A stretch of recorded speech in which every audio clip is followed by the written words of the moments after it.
Headlines के बाद अब बुलेटिन में नजर डालते हैं छत्तीसगढ़ की 5 बड़ी खबरों पर। आपको बुलेटिन में सबसे पहले 5 बड़ी खबरें बताते हैं जो कि छत्तीसगढ़ की हैं। पहली खबर दुर्ग से है, जहां पर आप ये तस्वीरें भी आप देख रहे हैं, जहां आज मुंबई पुलिस पहुंच चुकी है। बॉलीवुड स्टार सैफ अली खान पर जानलेवा हमला हुआ है। इस पूरे मामले में आरपीएफ को बड़ी सफलता आज मिली। आरपीएफ ने मुंबई निवासी आकाश कनौजे को ज्ञानेश्वरी शालीमार ट्रेन से हिरासत में ले लिया है। फिलहाल मुंबई पुलिस दुर्ग पहुंचकर पूछताछ करेगी। दूसरी तस्वीर बीजापुर की, जहां पर नक्सलियों के पश्चिम बस्तर डिवीजन कमेटी ने प्रेस नोट जारी किया। एक बड़ा खुलासा इस नोट में किया गया है कि बीते दिनों मुठभेड़ में 12 नहीं 18 नक्सली मारे गए, जबकि जवानों को सिर्फ 12 नक्सलियों के शव बरामद हुए थे। आपको ये भी याद दिला दें कि IBC 24 ने भी 17 नक्सलियों के मारे जाने की खबर आपको बताई थी और अब एक प्रेस नोट में इस बात की तस्दीक हो चुकी है। तीसरी खबर कवर्धा से, जहां 5-5 लाख रुपए के इनामी नक्सली दंपत्ति ने सरेंडर किया।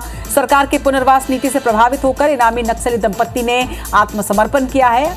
कलेक्टर और SP के सामने सरेंडर के दौरान दोनों को 25-25 हजार की प्रोत्साहन राशि भी दी गई।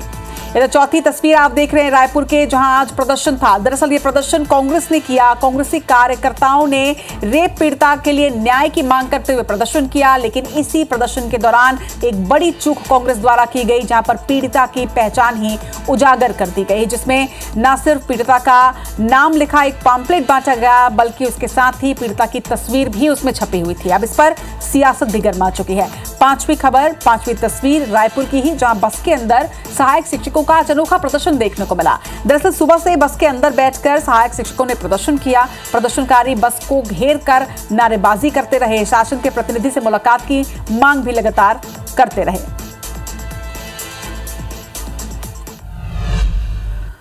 और अब इन 5 बड़ी खबरों पर विस्तार से डिटेल आपको देते हैं। रायपुर के कोटा इलाके में एक युवती की हत्या के विरोध में कांग्रेस ने आज प्रदर्शन किया। कार्यकर्ताओं ने चक्का जाम की स्थिति भी निर्मित की। तस्वीरें आप देखिए। प्रदर्शन के दौरान कांग्रेस ने आरोप लगाया कि युवती की बेरहमी से हत्या की गई है, मगर प्रदर्शन के दौरान कांग्रेसी कार्यकर्ताओं से बड़ी चूक हुई। पीड़िता की पहचान सबके सामने ला दी गई। कांग्रेसी कार्यकर्ताओं ने दरअसल कुछ पैम्पलेट छपवाए थे, जिसे लोगों को बांटा गया, जिसमें न सिर्फ पीड़िता का नाम लिखा था, बल्कि उसकी तस्वीर तक छापी गई थी। प्रदर्शन के दौरान कांग्रेसी कार्यकर्ताओं की ओर से पीड़िता का नाम भी लिया जा रहा था। अब इस मामले को लेकर बीजेपी कांग्रेस पर हमलावर है। भाजपा का कहना है कि पीड़िता की पहचान उजागर करना एक अपराध है। विरोध के नाम पर कांग्रेस ने सारी सीमाएं लांघ दी हैं। पीड़ित बच्चों की आबरू और पहचान सब उजागर कर दी गई।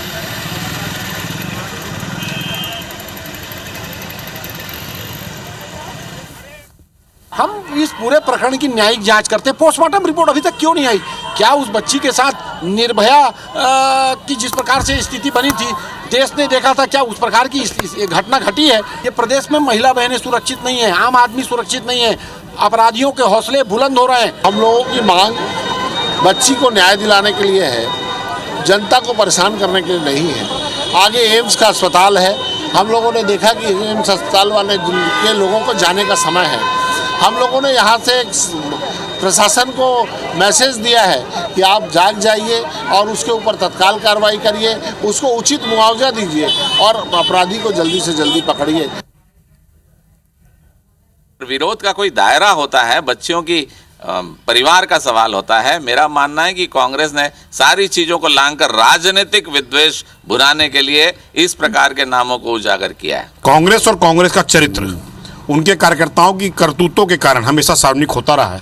आज एक बार पुनः विकास उपाध्याय जी ने निजता का हनन करते हुए एक पीड़ित महिला की जीवन की व्यवस्था को सार्वजनिक किया है, जो सुप्रीम कोर्ट के मापदंडों के विरुद्ध है।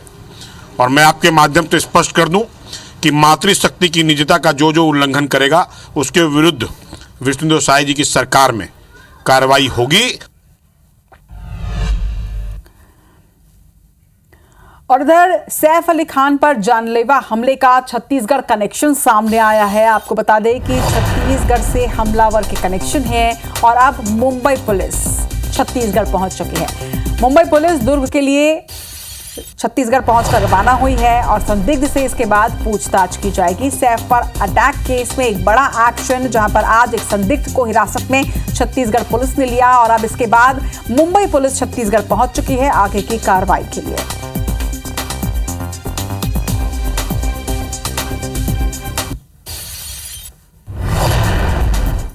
देखिए वो अभी सस्पेक्ट है, वो जब हमारे हाथ में आएगा पहले थोड़ी इंक्वायरी करेंगे। आप आए हैं तो क्या सूचना आपको मिली? वो सॉरी पार्ट ऑफ इन्वेस्टिगेशन है, वो अभी डिक्लेयर नहीं कर सकते। तो आप कौन से थाने की पुलिस? अमूली पुलिस स्टेशन जोन 9 मुंबई। सब ये कैसा है, पार्ट ऑफ इन्वेस्टिगेशन है ना, इसके लिए अभी सब डिक्लेयर नहीं कर सकते। अभी हमारे सीनियर्स ऑफिसर से वो भी बात करेंगे आप लोगों से। एक बार हमें वहाँ तो पहुँचने तो दीजिए, तुरंत ले जाएंगे? वो वहाँ जाने के बाद ही डिसाइड होगा। बताया जा रहा है। और कितने लोग सर आएगी टीम वापस आएगी। आरोपी का काम होता है क्राइम करना, उसके बाद कैसे पकड़ना, कहाँ पकड़ेगा, वो थोड़ी वो आरोपी डिसाइड करके थोड़ी बैठेगा कि मैं इधर बैठ रहा हूँ, आ जाऊँ। जैसा उधर जाएगा उधर हम उसके पीछे जाएंगे।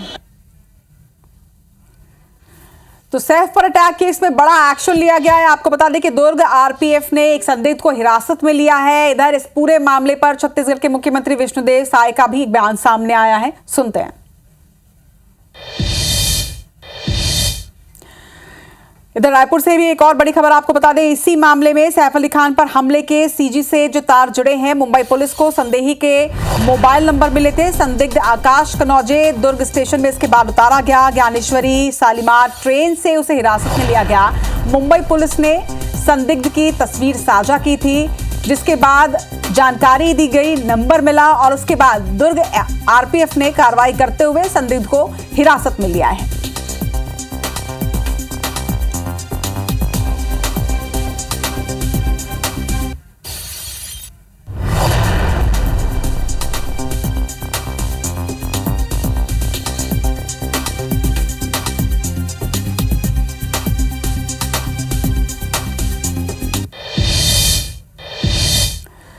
और खबर आपको बीजापुर से बता देते हैं, जहां पर नक्सलियों के पश्चिम बस्तर डिवीजन कमेटी ने एक प्रेस नोट जारी किया। आपको बता दें कि बीते दिनों हुई मुठभेड़ में 12 नहीं 18 नक्सली मारे जाने की पुष्टि इस प्रेस नोट के जरिए की गई है।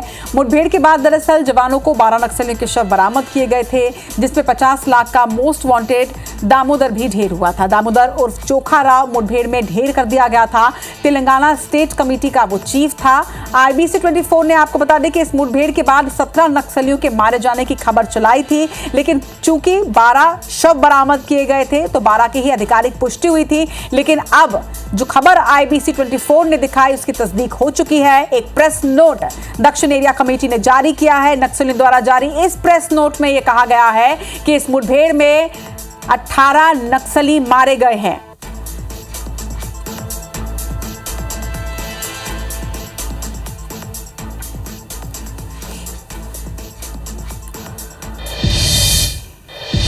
इधर कवर्धा में नक्सल मोर्चे में सफलता मिली है, जहां पर सरकार की पुनर्वास नीति से प्रभावित होकर इनामी नक्सली दंपत्ति ने आज आत्मसमर्पण कर दिया। बताया जा रहा है कि आत्मसमर्पित दंपत्ति के ऊपर 10 लाख रुपए का इनाम था। कलेक्टर और एसपी के सामने दोनों ने सरेंडर किया। इस दौरान दोनों को प्रोत्साहन राशि भी सौंपी गई। आत्मसमर्पित नक्सलियों के नाम भी सामने आए हैं। बताया जा रहा है कि रमेश उर्फ मेसा जो कवर्धा के बोयला एरिया कमेटी का डिप्टी कमांडर था, तो वहीं उसकी पत्नी रोशनी उर्फ हिड़मे प्लाटून नंबर 3 की सदस्य बताई जा रही है। ये नक्सली दंपत्ति नक्सली नेता हिड़मा के गांव पुवर्ती के रहने वाले हैं और दोनों ही लगातार सक्रिय घटनाओं में भूमिका निभा रहे थे।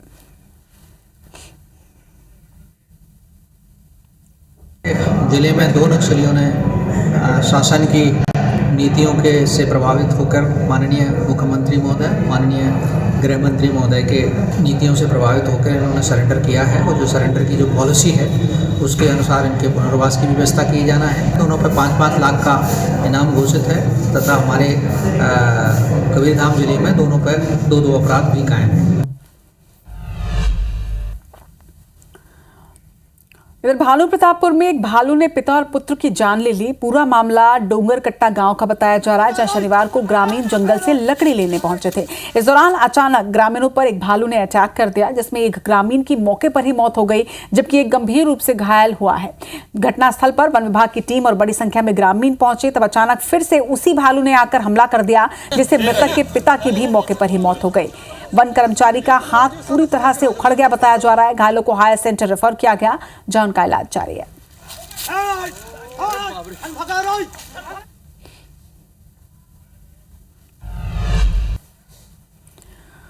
और अब खबर जगदलपुर से, जहां पर तेंदुपत्ता घोटाले के लाभांश में 6 करोड़ से ज्यादा की गड़बड़ी का मामला सामने आया। दरअसल तेंदुपत्ता बेचने वाले ग्रामीणों को हर साल लाभांश दिया जाता है, लेकिन साल 2021-22 के दौरान सुकमा के वनोपज समितियों ने करीब 6 करोड़ का लाभांश ग्रामीणों को दिया ही नहीं, यानी वितरित ही नहीं किया। वनोपज समिति के प्रबंधकों ने इस राशि का आहरण तो किया। मामले का खुलासा होने पर अब बस्तर वन परिक्षेत्र के सीसीएफ ने जांच टीम का गठन किया है। आपको बता दें कि सुकमा जिला धुर नक्सल प्रभावित क्षेत्र है और इसी वजह से यहां पर तेंदुपत्ता की रकम का भुगतान कैश के जरिए किया जाता है, लेकिन ग्रामीणों को भुगतान करने के बजाय समिति प्रबंधकों ने जमकर भ्रष्टाचार यहां पर किया है। जो बोनस की राशि है वो बंटना था 2021 और 2022 का, और उसमें करीब 4.25 करोड़ जो बोनस की राशि है वो नगद बंटना था, और ये राशि बटा नहीं, पूरा का पूरा पैसा निकाल के खा गए हैं। और इसमें डिवीजन ऑफिस भी शामिल है पूरी तरह से, और प्रबंधक तो कह रहे ही, तो इसकी पूरी जांच होनी चाहिए, निष्पक्ष जांच होनी चाहिए। जो नगद पेमेंट का जो मामला है तो वो नगद दिया गया है, और अब क्योंकि यहाँ पे बोनस वितरण में कुछ गड़बड़ी हुई है, तो इस तरह से मतलब पेपर के माध्यम से, न्यूज़ पेपर के माध्यम से हमको जानकारी मिला है। तो उस आधार पर मैंने जो है यहाँ पे अपनी तीसरी टीम गठित किया जा करके जांच की कार्रवाई प्रारंभ करवा दिया है। इधर बेमेतरा में घोटाले की खबर सामने आई है, जहां पर सेवा सहकारी केंद्रीय बैंक प्रबंधकों पर घोटाले का आरोप है। बताया जा रहा है कि 4 करोड़ 87 लाख रुपए का घोटाला हुआ है। शिकायत के बाद विभागीय जांच में भी घोटाले को सही पाया गया। 2016 से 2023 के बीच इस घोटाले को अंजाम दिया गया। बताया जा रहा है कि 16 समितियों पर राशि वसूली और एफआईआर करने की अनुशंसा की गई है। जिला सहकारी केंद्रीय बैंक के सीईओ ने ये एक्शन लिया है। जिले के 8 लोगों पर बर्खास्तगी का एक्शन भी लिया गया है। तो 16 समितियों पर राशि वसूली और एफआईआर करने की अनुशंसा भी अब अधिकारी ने दे दी है, लेकिन बड़ा घोटाला, करोड़ों का घोटाला यहां सामने आया। बेमेतरा से बड़ी खबर, जहां पर जिला सहकारी बैंक में 4 करोड़ 87 लाख का घोटाला हुआ है।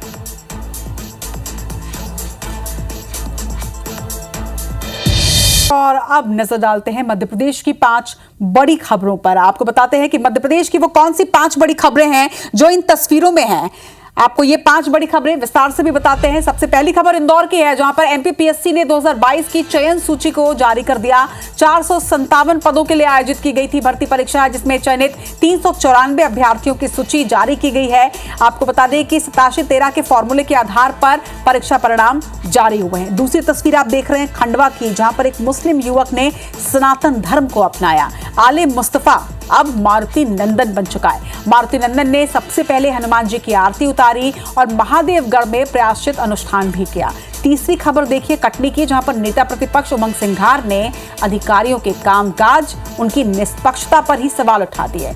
उनका क्या कुछ कहना है ये भी आपको विस्तार से बताएंगे। लेकिन चौथी तस्वीर आप देखिए, ये जो चौथी तस्वीर आप देख रहे हैं, ये ग्वालियर के पूर्व परिवहन आरक्षक सौरभ शर्मा से जुड़ी हुई है, जहां पर उनके अनुकंपा नियुक्ति मामले में एक और शिकायत सामने आई। सौरभ शर्मा पर अनुकंपा नियुक्ति आवेदन में सच छुपाने का आरोप लगा है। आरटीआई कार्यकर्ता संकेत साहू ने आवेदन देकर तत्कालीन सीएमएचओ और सौरभ शर्मा सहित कई लोगों पर केस दर्ज करने की मांग की। 5वीं खबर दमोह की, जहां ईसाई मिशनरी की ओर से संचालित सेंट जॉन्स स्कूल को अभिभावकों के 7.25 करोड़ रुपए लौटाने के निर्देश दिए गए। कलेक्टर ने स्कूल प्रबंधन पर 2 लाख की पेनाल्टी भी लगाई है।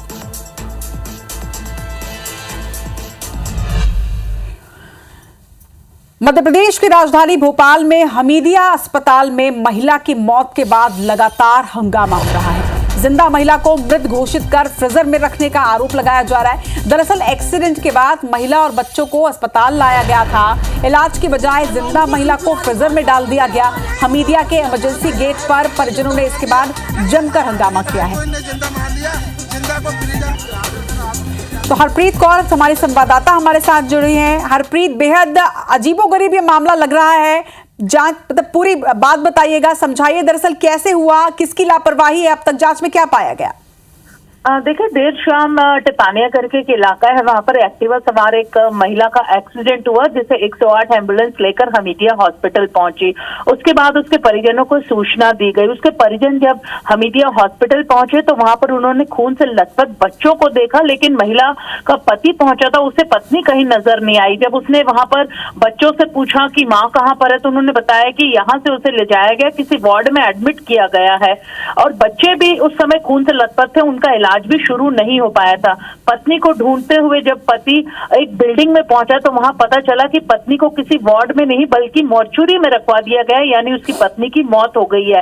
पति खुद एम्स भोपाल में टेक्नीशियन है। वो जब मॉर्चुरी में पहुंचा और जब उसने फ्रीजर खोला तो उसने देखा, उसके आरोप है कि उस समय पत्नी का खून बह रहा था, उसकी जो धड़कनें हैं वो चल रही थी, उसकी सांसें चल रही थी, और हमीदिया हॉस्पिटल के जो स्टाफ ने लापरवाही बरतते हुए जब उसे 108 एम्बुलेंस से निकाला तो उसे सीधे बजाय इलाज शुरू करने के फ्रीजर में डाल दिया, यानी उसे मरा हुआ घोषित कर दिया। लेकिन महिला की सांसें चल रही थी और देखते ही देखते पति का आरोप है कि उसकी हाथों में महिला ने दम तोड़ दिया। अगर उसे समय रहते इलाज मिल जाता तो महिला की जान बच जाती। एक बड़ी घटना है। अगर ये आरोप सही है तो समझा जा सकता है कि राजधानी भोपाल के इतने बड़े हॉस्पिटल का ये हाल है, जहाँ रोजाना 3000 से ज्यादा मरीज जाते हैं। हरप्रीत, और ये कोई पहली बार नहीं है जब हमीदिया अस्पताल से इस तरह की लापरवाही का कोई मामला सामने आया हो। पहले भी कई लापरवाही के मामले सामने आ चुके हैं, लेकिन इस बार जिस तरह से लापरवाही हुई है, उस लापरवाही ने एक जान ले ली है। देखना होगा पुलिस क्या कुछ कार्रवाई करती है। खबर पर नजर बनाकर रखिएगा। तमाम जानकारी के लिए शुक्रिया आपका। और अब देश दुनिया की कुछ बड़ी खबरें फास्ट अंदाज में।